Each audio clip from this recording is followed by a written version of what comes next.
Hey, what's up? It's Todd, and today I want to share with you a distinction that's going to make you massively more effective anytime you have to persuade someone of something, whether it be a girl, whether it be a sales situation, anything in life. If you need to persuade someone, you're going to need to make a distinction between two things. One, what I call an objection, and the other, what I call a condition. And this is going to tell you whether you need to deal with the situation through an emotional means or a logical means. And once you've made this distinction, you're going to know exactly how to handle it, and you're going to be massively more effective. So stick with me. I'm going to show you exactly how to do all of those things right now.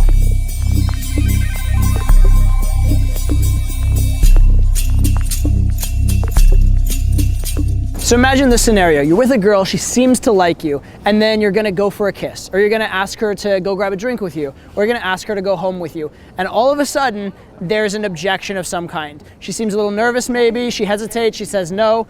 What do you do now? And specifically, how do you know where to begin with what to do now? Well, I wanna make a point to you. There's two different ways that she can have an objection. One is what I call an objection, and the other is what I call a condition. Okay, now an objection means that she has an emotional problem with it, right? There's something in her that she's emotionally not ready. Maybe she doesn't like you enough. Maybe she doesn't feel comfortable yet. Maybe she just has never done this before and she's unsure of the general situation, doesn't know what to do next. Maybe she's nervous, she'll embarrass herself.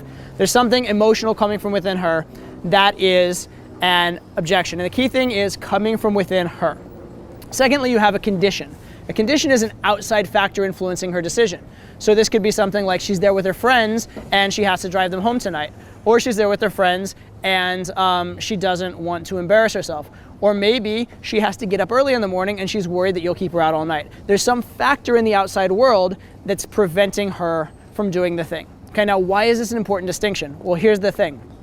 If the objection is internal to her, number one, you want to handle it with her directly, but number two, you want to handle it on an emotional level. You want to handle it based on improving her experience with you because that's what's going to overcome that particular objection.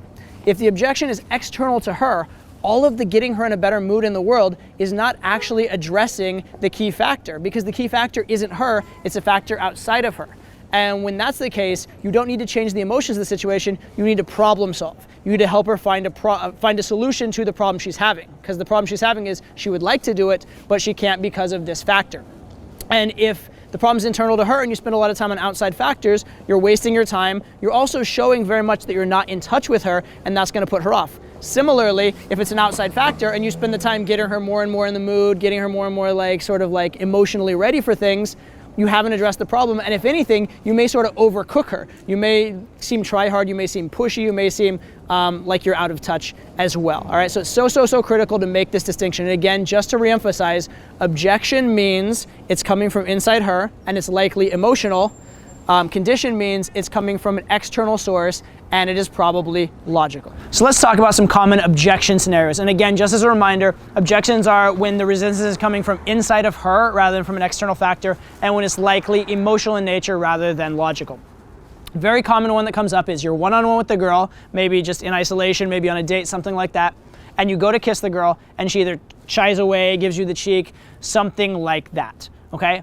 Well, let's look at what's happening here, and let's look at how most guys handle it. Most guys, they get reactive to the fact that they just got a rejection, puts them in their head, and in their head means logical. So they start going point by point, trying to explain what's going on. Is something wrong?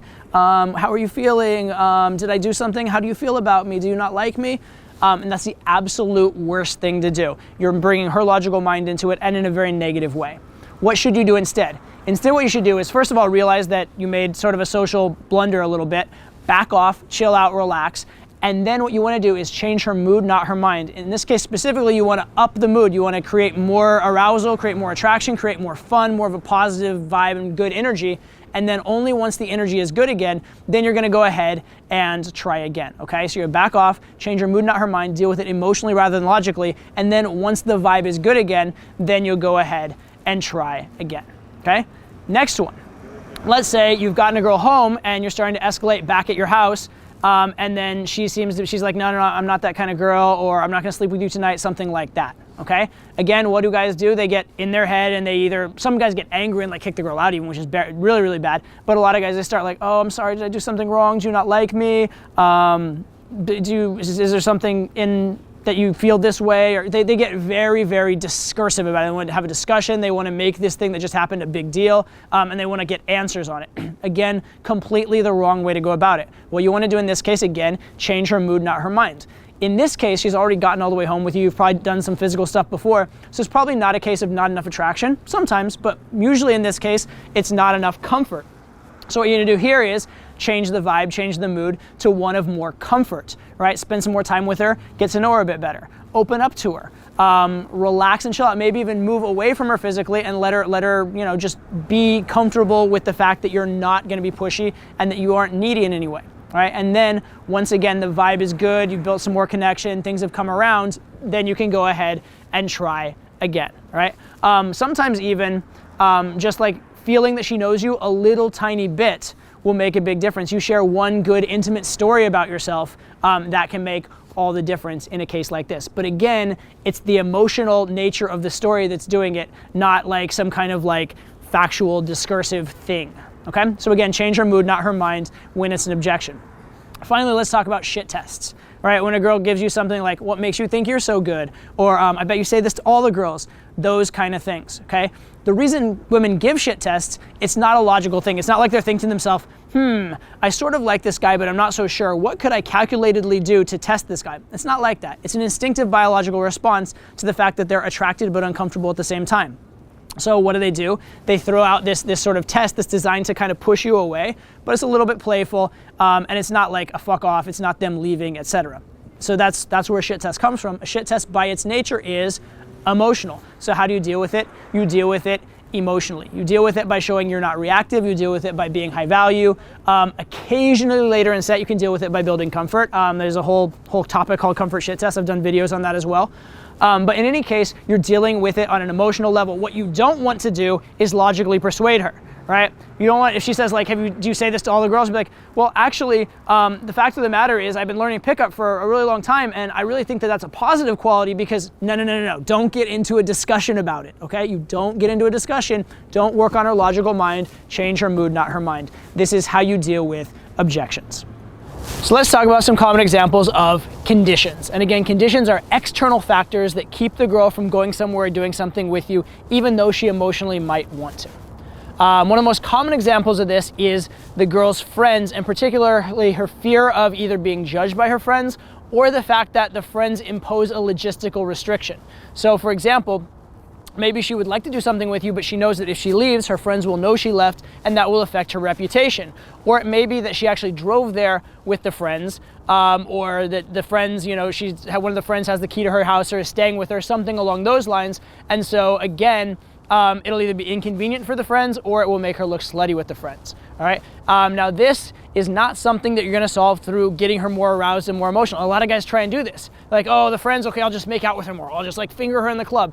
Doesn't really work because you're not solving the actual thing. And in fact, what may happen is you get too pushy, too try hard. If anything, if the friends are gonna object, if they see that, they're gonna be like, oh shit, like this girl's definitely like slutty as hell, and the friends will actually pull her away. So how do you solve this? You have to solve it logically, and what you need to do actually is help her to solve her problem. And here's where you need to get a little bit creative because there are a lot of different solutions to these kind of problems.